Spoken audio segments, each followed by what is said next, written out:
We will learn very little if we only learn from our own mistakes. A much wiser and faster way to learn is from the mistakes and successes of others. This is particularly true in branding design. Let's talk about it.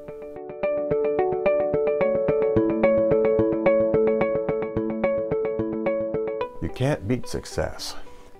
When we look over the last century of branding design, we see thousands upon thousands of companies that have each proudly worn their corporate identities. Virtually all of them have changed their identities, not just once, but many times, and at no small expense.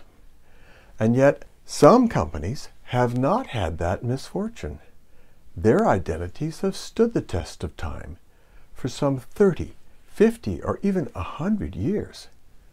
If you will look closely, every one of them has avoided the 7 deadly sins of logo design.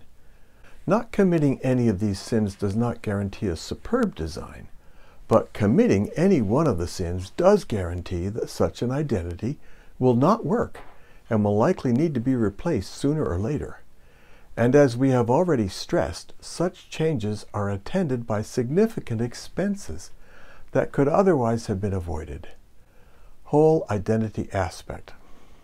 In these examples, can you see how much smaller the 4 word marks, Smucker's, Kinder, Oracle, and Coca-Cola are, in a horizontally limited space like this grid?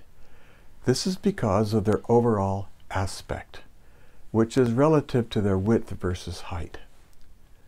The overwhelming majority of identities with either a logo or a monogram employ a black signature.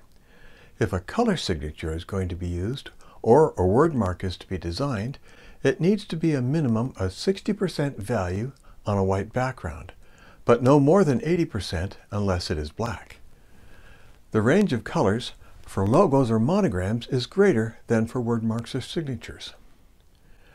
Overall identity aspect is another reason why there is a natural flexibility advantage to an identity consisting of a logo or a monogram accompanied by a signature instead of a word mark. With a word mark, you have only one overall shape. With a logo or monogram plus a signature, there are different arrangements and size relationships that can maximize visibility in different design layouts, as seen here.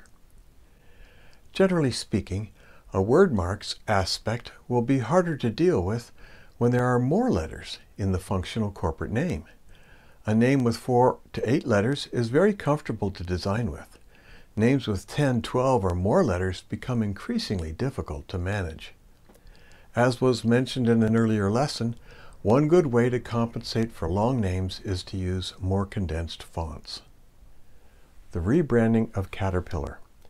Around 1989, Marshall's Strategy was hired to do a major rebranding for Caterpillar, the heavy equipment manufacturer. Prior to this, Caterpillar had a serviceable, if not inspiring, logo, but the long signature was made even shorter vertically relative to its width by using an extended font. Bad call.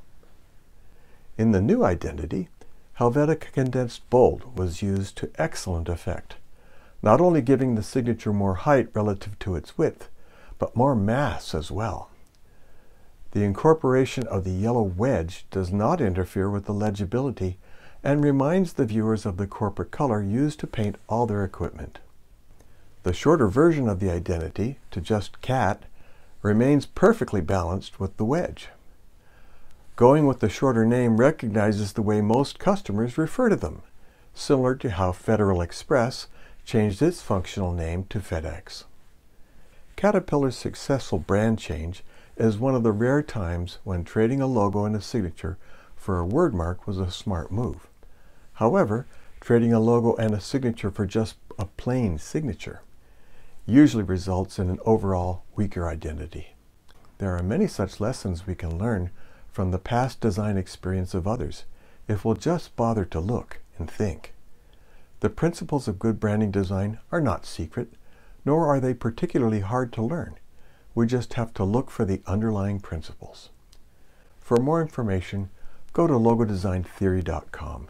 If you found this useful, be sure to like this video, subscribe, and share this with anyone who needs to know more about logo design.